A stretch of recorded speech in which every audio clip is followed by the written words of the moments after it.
저에게 주시는 은혜의 말씀은 누가복음 5장 12절부터 16절까지의 말씀입니다. 누가복음 5장 12절부터 16절까지의 말씀을 봉독해 드립니다. 하나님의 말씀입니다. 예수께서 한 동네에 계실 때에 온몸에 문둥병 들린 사람이 있어 예수를 보고 엎드려 구하여 가로되 주여 원하시면 나를 깨끗게 하실 수 있나이다 하니 예수께서 손을 내밀어 저에게 대시며 가라사대 내가 원하노니 깨끗함을 받으라 하신대 문둥병이 곧 떠나니라.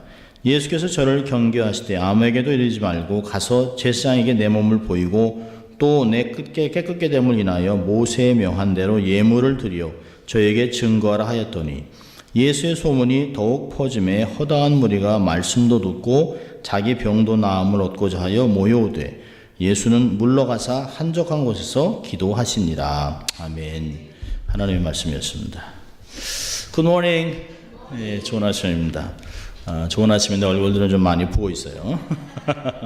예, 마음은 참 좋습니다. 예. 우리 한번 또 가슴에 양손을 좀 얹고 외쳐보겠습니다. 나는 하나님의 특별한 사랑을 받은 사람입니다. 두 번 합니다. 나는 하나님의 특별한 사랑을 받은 사람입니다. 나는 하나님의 특별한 사랑을 받은 사람입니다. 믿습니까, 여러분? 대단한 사람들이 옆에 앉아있죠. 우리 한번 같이 외쳐봅니다. 하나님을 기쁘시게, 사람을 행복하게. 네, 그렇습니다. 우리는 늘 그렇게 살 것입니다. 오늘은 예수를 만난 사람들 18번째 말씀입니다. 이제까지 귀신 들린 자, 정신병, 중풍병자, 소경 이런 사람들을 많이 다뤘는데요. 오늘은 그들의 아주 정말 극대화된 병, 정말 천형이라고 그러죠. 한국 사람들은요. 하늘에서 내린 형벌, 그리고 또 아주 정말 하늘에서 정말 벌을 내렸다고 해서 그런 병으로 앓고 있는 문둥병, 이런 사람이 어떻게 치유됐는가를 나누려고 합니다. 여러분, 한국의 전라도 남쪽 끝자락에 소록도라고 하는 섬이 있습니다. 이름은 참 좋죠. 작은 순록, 그런 섬인데요. 그곳은 한센병, 요즘 말하는 문둥병이죠. 환자를 격리 수용하기 위해서 일제 때 지은 건물들이 많이 있습니다. 지금은 이제 많이 폐쇄되고 하지만 기록으로 많이 남기고 있어요. 그 중에 한 곳이 검시실이라고 하는 곳이 있는데요. 해부실이라고도 불리기도 합니다. 제가 오래전에 한번 다큐멘터리를 봤는데 제가 보면서 너무 많이 울었어요. 너무 안 됐고 너무 딱하고 정말 그렇게 인권에 유린을 당하고, 이게 사실 해방이 됐음에도 불구하고 이게 1900 70년 후반까지 계속해서 격리시켜서 이 일을 했다는 것이에요. 한국의 인권이 사실은 요즘 인권 합니다만 굉장히 사실은 오랫동안 인권을 유린했어요. 격리된 곳에서 정말 비참한 일이 많이 벌어졌습니다. 이 검시실은 두 개로 나눠져 있는데 앞에는 해부실로 되어 있고요. 뒤편에는 정관 절제를 집행하는 곳입니다.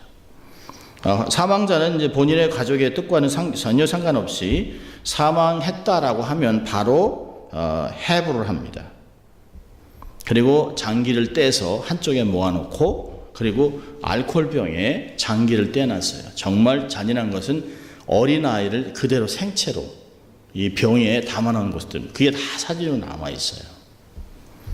사실은 어떤 사람은 그 아이가 정말 건강한 유아였는데 문둥병 환자가 낳은 자식이기 때문에 아예 처음부터 죽인 것이에요.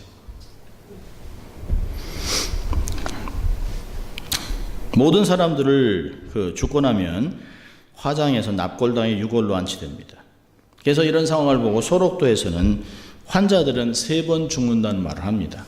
첫째로는 문둥병에 걸린 것, 두 번째로는 죽고 나면 사체 해부를 한다는 것이에요. 세 번째로는 그 시체를 본인의 의사와 상관없이 화장을 다 해버리는 것이에요. 그래서 남기질 않습니다. 소록도의 이야기를 읽다 보면 슬픈 사연이 참 많아요.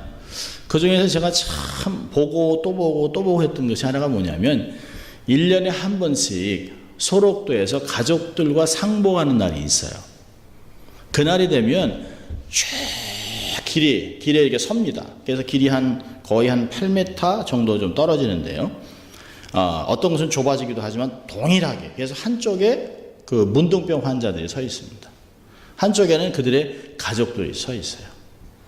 그래서 가족들이 손도 잡아보지 못하고 엄마, 아버지, 뭐 얘야 하면서 콧물 흘리면서 잘 지내니, 어떻게 지내니, 뭐 이런 이야기들입니다.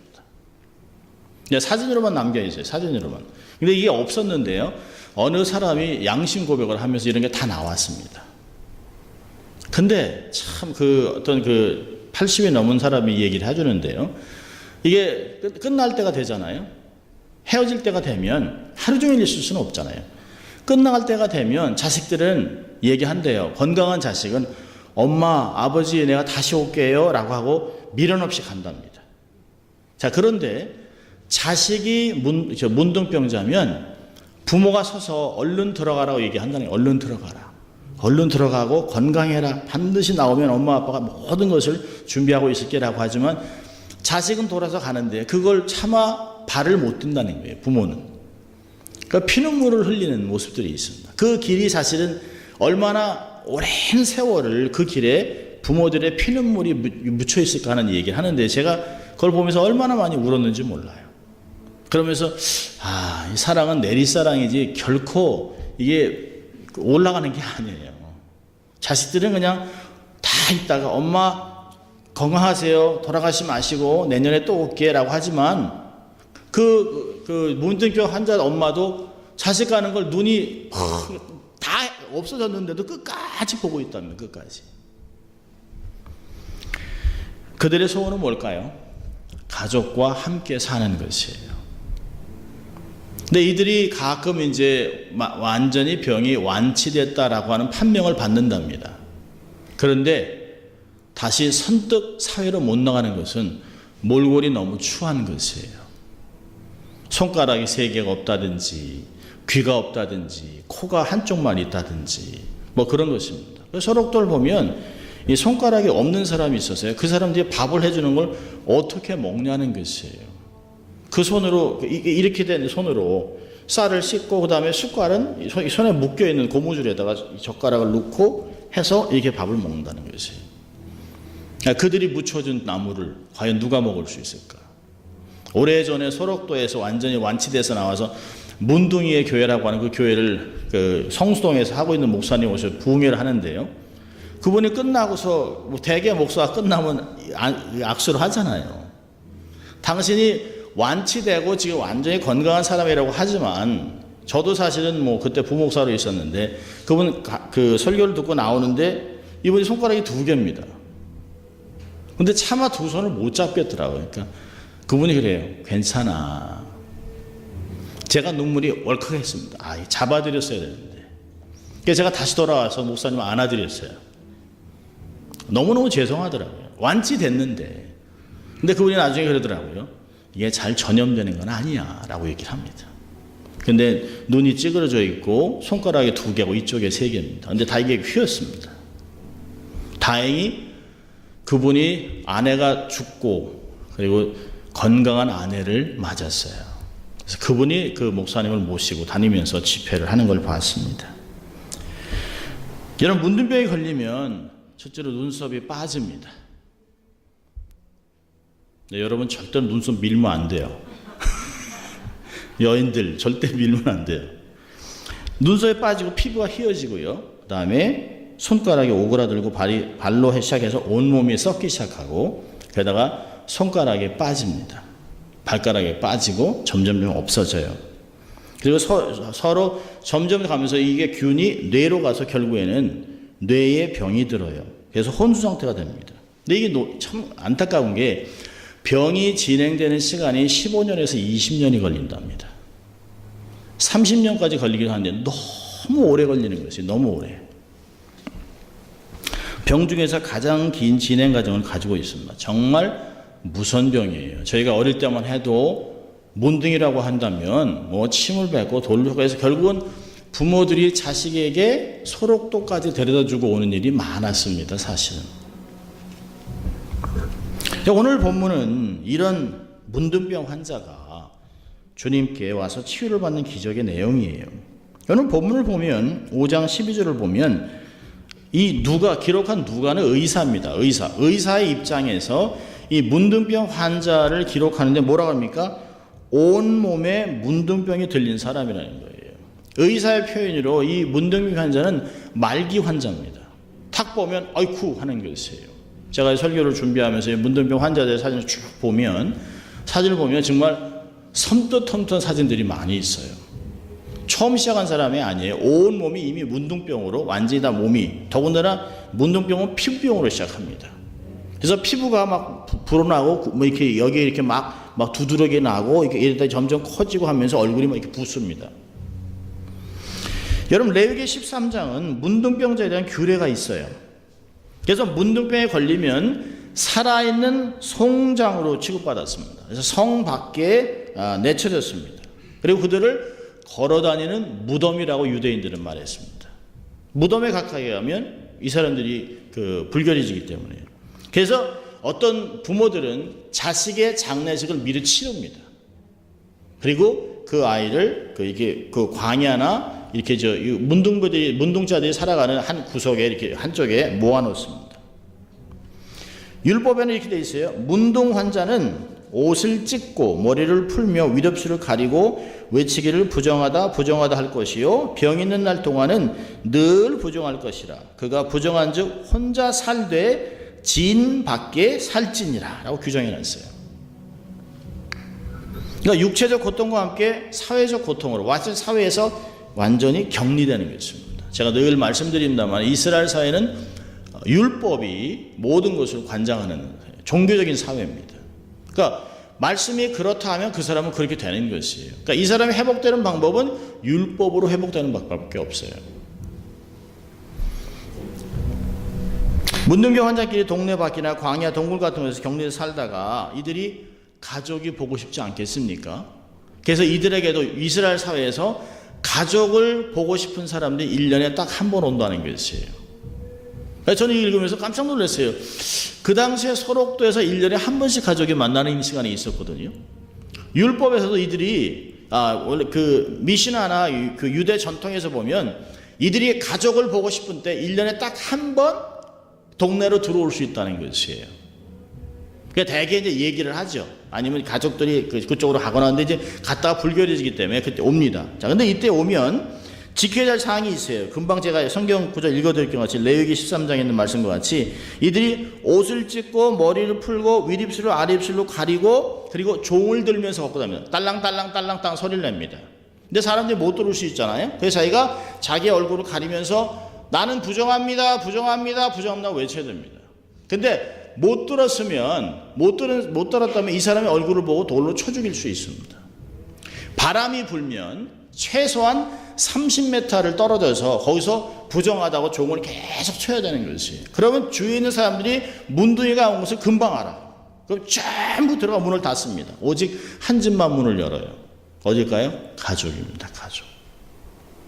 가족만 그의 소리를 알아들어요. 문둥이병자가 나타나면 건강한 사람은 숨거나 돌을 던져 죽일 수 있어요. 그가 집안을 이렇게 들여다보면 대들보부터 분류해야 하기 때문에 그 집에 전체 피를 뿌려 정결례식을 합니다. 랍비들이 뭐라고 얘기하냐면요. 차라리 죽은 자를 살리는 게 문둥병자를 치유하는 것보다 훨씬 쉽다는 거예요. 랍비들은 포기한 사람들입니다. 사회적으로 완벽하게 격리된 사람들이에요. 자, 이 사람이 누가복음 5장 12절에서는 온몸에 문둥병 들린 사람이 있어 예수를 보고 엎드려 구하여 가로되 그가 어떻게 소문을 듣고 어떻게 왔는지는 얘기하지 않습니다. 그러나 그가 아주 간절한 마음으로 왔어요. 사실 율법에 의하면 사회활동이나 대인 접촉이 금지되어 있습니다. 그런데 이 사람이 율법의 고리를 깨치고 예수님께 나왔습니다. 잘못하면 돌에 맞아 죽을 수도 있어요. 문둥병자가 무리들이 모인 곳에서 온다고 하는 것은 상상할 수가 없는 것이죠. 문둥병자가 그런데도 불구하고 이 사람이 예수님 앞에 나왔다는 건 뭐죠? 이 사람의 용기는 어디서 왔을까요? 간절함과 예수님을 믿는 믿음에서 오는 것이에요. 믿음은 용기 있는 행동을 만들어냅니다. 우리가 가끔 그러잖아요. 야, 죽기라고 하면 뭘 못하냐. 근데 그게 안 되는 거예요. 아무나 못하는 거예요. 우리 가끔 또 그래요. 죽는 거지 뭐. 그거 뭐. 죽기밖에 더 하겠어. 근데 그게 아무나 못하는 거예요. 이 갈급한, 환자의 갈급함은 이 갈급을 치유되고 싶은 마음이 믿음에서 나온 것이에요. 여러분, 아무나 다 오는 것이 아니잖아요. 문둥병 환자가 얼마나 많았을까요? 문둥병 환자가 대개가 다 이게 운명이려니 이러다 죽는 거지. 이거 빨리 죽었으면 좋겠다. 자살은 할 수 없고. 그러니까 운명으로 살던 사람들 중에 이렇게 독특하게 하나님께 택함 받은 사람이 죽게 나오는 것이에요. 아무나 치유되는 것이 아닙니다.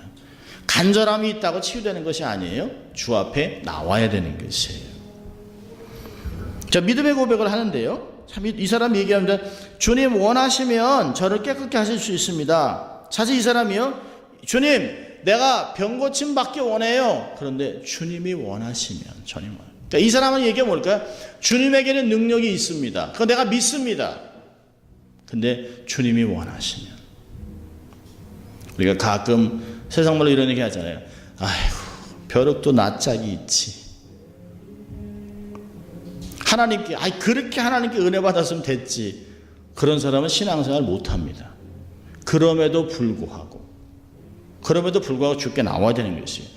내가 받은 은혜 지금까지 감사하죠. 그러나 앞으로 더 큰 은혜가 필요한 것이에요. 앞으로 얼마나 더 큰 환난을 겪을지 몰라요. 주님이 오실 때까지 더 많은 어려움이 있을 것이에요. 그렇다면 우리는 더 깊은 은혜가 필요한 것입니다. 주님 원하시면 제게 한없는 감당하지 못할 정도의 은혜를 달라고 기도해야 되는 것이에요. 많은 사람들이 예수님이 능력이 있다는 걸 고백해요. 예수님의 능력 있는 걸 모르는 사람이 누가 있어요? 다 하나님이시죠. 예수님은 100% 하나님, 100% 인간이라는 것을 다 알지만 사실 그들 안에 내 문제 주님이 해결하시겠어 라고 하는 마음이 있어요. 주님이 능력 있는 건 알지만 우리 문제 해결해 주겠어? 아니 내가 2년이나 기도했는데 3년이나 기도했는데 10년이나 기도했는데 안 들어주는데 뭐. 그리고 어떤 마음이 있을까요? 자기 안에 굉장히 열등의식이 있어요. 이 죄인이 말씀대로 살지도 못하면서 뭐 내가 주님께 뭘 달라고 그래요? 아니요. 자식이란 부모한테 그러지 않아요. 끝까지 입을 열어 구해야 되는 것이에요. 달라고 그래야 되는 것이에요. 예수님의 능력이 있습니다. 그 능력이 주님만 원하시면, 주님은 원하실까 안 원하실까요? 원하세요. 얘기하잖아요. 야고보서에서 너희가 얻지 못하면 구하지 아니함이라. 받지 못하면 잘못 구함이라고 얘기합니다. 기도하지 않기 때문에, 구하지 않기 때문에 받지 못하는 것이에요. 주님은 얼마든지 원하고 있어요. 하나님이 원하시면 문제는 뭘까요? 내가 진짜 원하느냐는 거예요. 내가 주님과 같이 동행하고 온전하게 되기를 원하냐는 거예요. 어떤 면에서는요, 적당히 살아가는 것을 즐길지도 몰라요. 이 사람의 상태는 다르겠죠. 가족과 살기를 원하잖아요. 근데 얼마나 많은 문둥병자 함께 동행하면서 그냥 썩어 죽어가는 것들을 많이 봤을까요? 아무 의견도 없이. 여러분, 이 사람 안에는 많은 사람이 나를 거부하고 원하지 않아도 예수님은 나를 거부하지 않을 것이라고 하는 마음이 있어요. 믿음이 있는 것이에요. 그래서 담대히 주님 앞에 나왔습니다. 자, 예수님이 어떻게 반응할까요? 13절을 보세요. 여기 나와 있지 않습니다. 마가복음 1장과 마태복음은 동일한 패세지 전하는데 마가복음 1장은 41절에 민망히 여기사라고 하는 마음이 있습니다. 민망히 여기사. 얼마나 불쌍히 여기사요. 어떻게 자식을 보고 평생 저렇게 네가 어떻게 그렇게 살았니?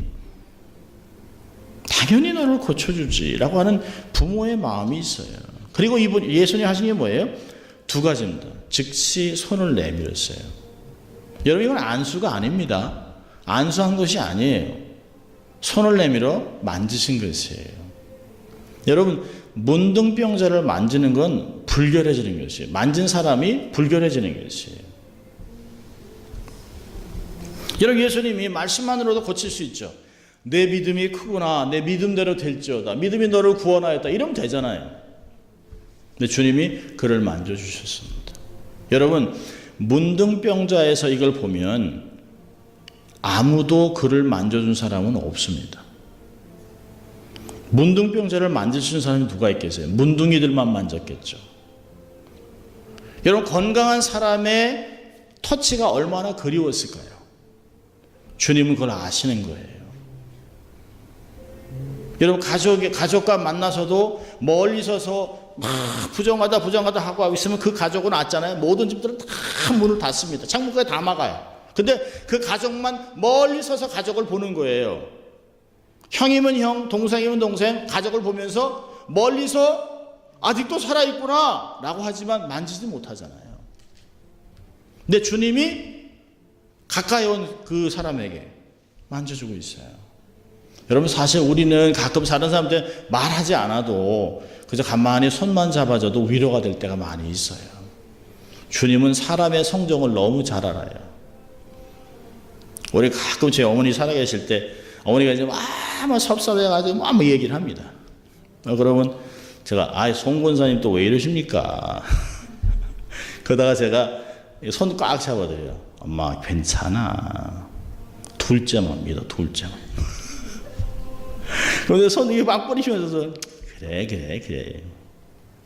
여러분, 노인이 되면 사실 우리가 자꾸 만져드려야 돼요. 우리 권사님들 자꾸 손 만져드려야 돼요. 이렇게 막. 옆에 남편이 있으면 안 만져도 돼요. 근데 권사님들이 자꾸 만져니까 권사님들은 정말 이렇게 막 빨갛게 칠하고 옷도 빨갛게 입고 이렇게 멋지게만 하고 다니셔야 돼요. 여러분, 사람들은 가끔 말하지 않아도 그냥 얘기하지 않아도 그냥 그저 손만 잡아줘도 위로를 받습니다. 요즘같이 혼술, 혼족, 혼밥, 욜로 뭐 이런 족들이 살아가는 사람들 중에 누가 사람들의 터치가 있겠어요? 하나님의 하이터치도 필요해요. 그렇지만 사람들의 따뜻한 손길도 필요한 것이에요. 주님은 한꺼번에 다 해주는 것이에요. 그 사람은 얼마나 울컥했을까요? 말만 하셔도 되는데. 아니, 대제사장, 백부장 그랬잖아요. 안 오셔도 됩니다. 말씀만 하십시오. 여기는 만져줍니다. 여러분, 주님이 사람들을 어떻게 다뤘는 걸 보세요. 주님이 사람을 만날 때 그 사람의 깊은 심령에 있는 외로움과 슬픔들을 그 자리에서 해결해 주세요. 한 번에. 얼마 만에 느끼는 사람의 손길일까요? 이렇게 새노 손을 대신 후에 사실 한국말로는 내가 원하노니 뭐 깨끗함을 받아라 했으면 딱 사실 헬라어 말은 딱 두 가지예요. 네가 원하냐고? 당연히 내가 원하지. 그리고 그 자리에서 치유받아라 이렇게 얘기합니다. 원한다, 치유받아라. 딱 두 가지. 즉각적으로 얘기합니다. 즉각적으로. 환자의 강구에 즉각적으로 화답합니다. 그분은 하나님으로서 하나님의 권위를 가지고 말하는 것이에요. 뭐 기도해 봅시다 이러지 않습니다. 우리 사람들은 기도하겠습니다 이렇게 하죠. 예수님은 직접 내가 원한다 그대로 되라. 내 말한 대로 되라. 얼마나 놀랍습니까? 여기 이렇게 주님이 말씀하셨어요. 그런데 곧 문둥병이 떠났다라고 얘기를 합니다. 예수님 말씀에 문둥병 환자가 즉시 완전히 회복됐어요. 여러분 기억하세요. 예수님의 말씀 한마디로 인생의 문제가 즉시 해결될 수도 있어요. 너무 문제 갖고 잔머리를 굴리고 힘들어하고 고생하지 마세요. 주님께 들리면 그냥 해결될 수 있어요. 많은 것들이 그런 게 있어요. 우리가 고민한다고 걱정한다고 되나요? 아니요. 예수님 얘기하잖아요. 너희의 염려를 다 주께 맡겨라. 그가 염려하시니라. 권고하잖아요. 권고하시니라. 내가 고민하고 걱정한다고 돼요? 아니요. 모든 문제를 해결하실 그분께 맡기라는 것이에요. 여러분 믿음은 어떤 걸까요? 주님 앞에 언제든지 나올 수 있는 거예요. 우리가 처음 예수 믿을 때는 얼마나 좋아요. 근데 세월이 지나면서 직분이 많이 되면 주님께 나가는 게 자꾸 이게 이제 단계가 쌓입니다. 뭐 거룩한 하나님 앞에 뭐 이렇게 그런 게 어디 있어요? 하나님 앞에 그냥 나오면 되는 거예요.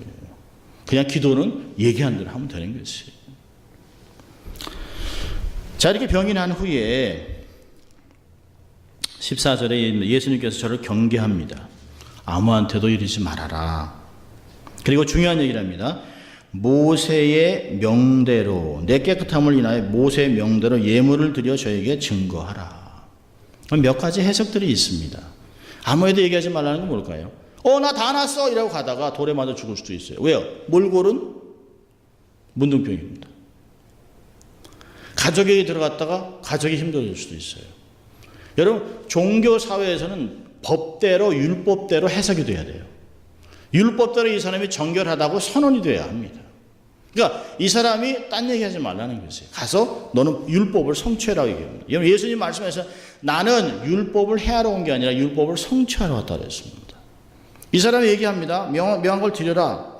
그 사람이 얼마나 고통당했던 모든 사회적인 단절, 불행들을 다 아세요. 그렇지만 중요한 것은 율법 사회이기 때문에 율법대로 해결되는 걸 얘기합니다. 여러분, 레위기 14장을 보면 문둥병자의 정결 예식에 대해서 말씀하는데요. 문둥병에서 고침받은 사람은 2차례의 성결 예식을 지나야 돼요. 자, 첫째로는 제사장이 진 밖에서 행합니다. 진 밖에서. 왜냐하면 진 안으로 들어오면 다 불결해지기 때문에 진 밖에서 그 사람이 정결하게 됐다라고 진단을 내립니다. 진단을 내리고 두 번째로는 이 사람들을 성전으로 데리고 와요. 그래서 여인의 뜰 앞에 그 방들이 크게 4개가 있습니다. 그 4개 안에 누가 들어가 있냐면 진 밖에서 정결하게 됐다라고 선언된 사람들이 와 있어요. 그러면서 그들이 제물을 드리고 거기서 핏부림을 받고 일주일 후에 이 사람이 깨끗하게 되었다라고 선언을 합니다. 선언이 어디서 이루어진 거예요? 첫 번째는 진 밖에서. 두 번째는 예식을 취하고 법대로 성전 안에서 깨끗하게 됐다라고 선언하면서 제사장들과 레위인들과 주위의 가족들이 다 보는 것이에요. 일단 제사장의 선언이 있고 핏부림을 받으면 이 사람이 깨끗하게 됨을 사회가 받아들입니다. 그래서 이 사람들이 자유롭게 사회생활하고 가족으로 돌아갈 수가 있습니다. 얼마나 가고 싶었던 가정일까요? 가정으로 돌아가는 것이요. 그렇게 제2의 생으로 돌아가는 것이에요. 자, 16절에 놀랍습니다. 16절에 15절에 그 소문 때문에 사람이 얼마나 많이 모였겠어요. 말씀을 듣고 병도 낫고자 모였는데요. 예수님이 하는 행동이 뭘까요? 16절에 그러나 예수는 막 사역의 피크예요. 그러나 예수는 물러가서 한적한 곳에서 기도하셨다. 여러분, 사실 얼마나 사역의 피크 아닙니까? 사실 우리가 그런 거 원하지 않아요? 목회자들도 마찬가지예요. 모든 부흥사도 마찬가지예요. 모든 사역자들도 환자들이나 사람들이나 이게 막 구름대같이 몰리는 걸 원해요. 이런 사역 속에 분주하지만 분주할 때는 막 일이 일어날 때는 배도 안 고파요. 어저께 하면서 막 손님이 많을 땐 배도 안 고파요. 근데 시원하고 날씨 좋은데 손님 없으면 그냥 팔이 날리면 배고프고 피곤해요. 일반적으로 사역이 막 불일이 일어날 때 예수님이 해야 되는 것은 말씀을 가르치고 막 계속 치유하는 것이에요. 근데 주님이 딱 빠집니다. 누가는 중요한 시점마다 예수님이 기도한 모습을 기록합니다. 바쁜 활동에도 불구하고 하나님과 함께 하기 위해서 예수님이 시간을 떼고 있어요. 무엇이 중요하냐는 것이에요. 무엇이. 여러분, 이 사건 후에 예수님이 종교 지도자들과 부딪히고 논쟁되고 많은 어려움들을 겪습니다.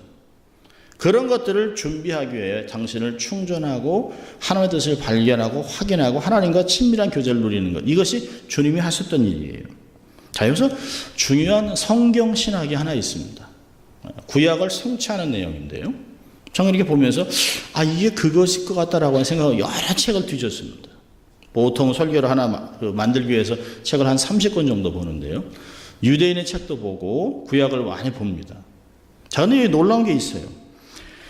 예수님께서 부정한 문둥병자를 만져 치유하셨기 때문에 예수님은 율법적으로 불결해졌습니다. 그래서 불결해진 그것을 진 밖으로 예수님이 나가신 것이에요. 영문 밖으로 나가신 것이에요. 아세셀 염소같이 자기가 사람들의 모든 죄를 짊어지고 진 밖으로 광야로 나가신 것이에요. 문둥병자를 고친 주님의 모습은 마치 대신 맞고 대신 불결해져서 그 사람들이 우리가 깨끗하면 나음을 입었다라고 하는 고난의 족인 이사야 53장의 말씀을 성취하는 것이에요. 예수님이 대신 맞아주신 것이에요. 우리의 불결함을 대신 입어주신 것이에요. 아사살 염소같이 우리를 위해서 대신 우리의 모든 죄를 다 지고 진 밖으로 나간 것이에요. 그래서 히브리서는 13장에 우리도 주와 함께 영문 밖으로 가자라고 얘기를 합니다. 주님과 같이 살자는 것이에요. 얼마나 놀랍습니까? 주님이 그냥 그저 기도하셨다라고 끝날 것이 아니에요. 주님이 어떤 모습으로 어떻게 구약을 자기의 삶 전체로 성취해 나간 것들을 우리에게 가르쳐주고 있어요. 정말 요한이 말한 것이 사람이 말과 혈험한 사랑이 아니고 행함과 진실함을 주님이 우리에게 해주신 것이에요. 자, 우리 두 가지만 교훈을 적용 한번 해보죠. 첫째로 이 말씀을 통해서 목숨을 걸라는 거예요. 주를 위해. 여러분, 문둥병자는 목숨 걸고 예수님 앞에 엎드려서 간구했습니다. 여러분, 목숨을 걸면 못할 게 없어요. 목숨을 걸면 어떤 것도 할 수 있어요. 선교도 할 수 있어요.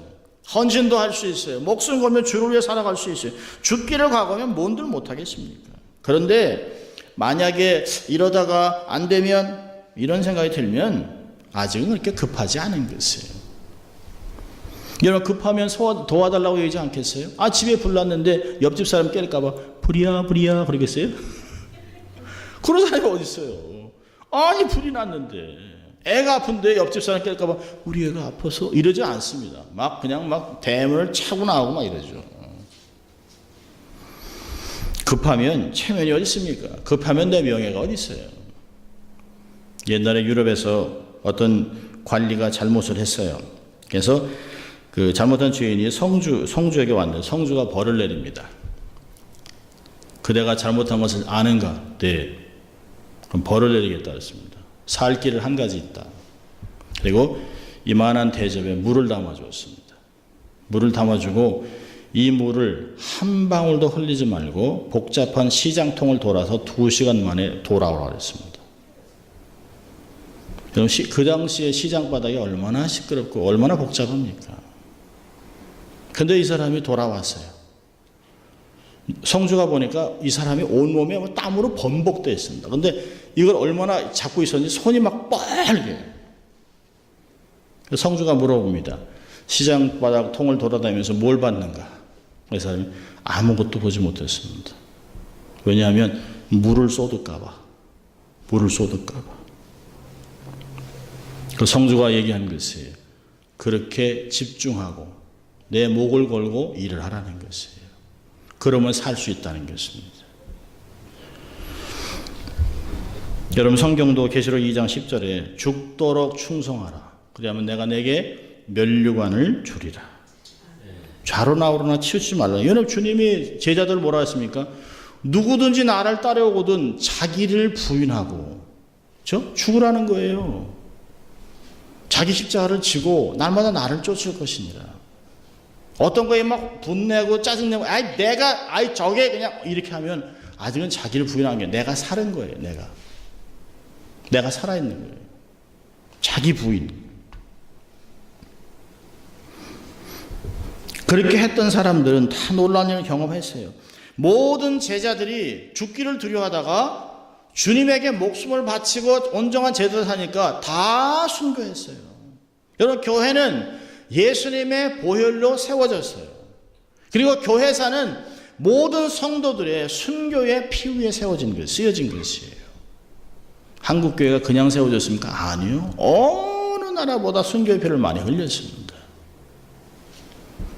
주를 위해 가장 큰 목숨을 거세요. 그러면 나머지는 그냥 다 따라오는 것들이에요. 돈이 더 중요합니까? 목숨이 중요합니까? 그럼 물어보나 마나죠. 어떤 사람이 물어봤대잖아요. 강도가 들어와서 살려줄 테니까 돈을 내놔라. 그랬더니 가만히 생각했다가 목숨을 가져가세요. 돈이 귀하니까. 근데 누가복음에서 얘기하잖아요.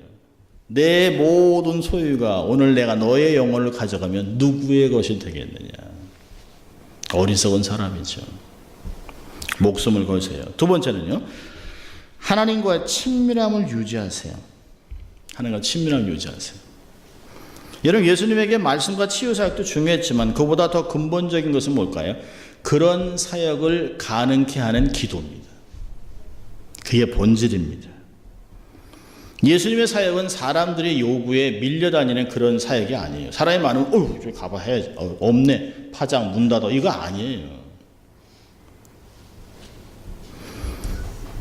말씀과 치유의 사역을 감당하는 예수님의 사역은 맞지요. 그러나 그보다 더 중요한 것은 예수님에게 하나님과 교제하는 친밀한 시간입니다.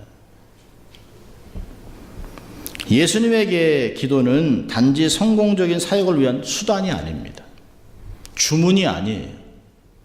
기도는 모든 것을 얻기 위한 그런 밴딩머신이 아닙니다. 내가 기도했기 때문에 이루어졌다라고 얘기하지 마세요. 주님의 뜻이었기 때문에 이루어진 것이에요.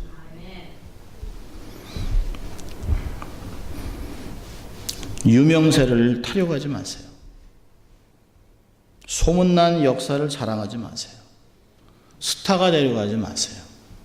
스타 목사, 스타 교회, 스타 교인, 스타벅스? 중요한 거 아니에요. 스타의 정의를 내리면 뭘까요? 스스로 타락한 인간입니다.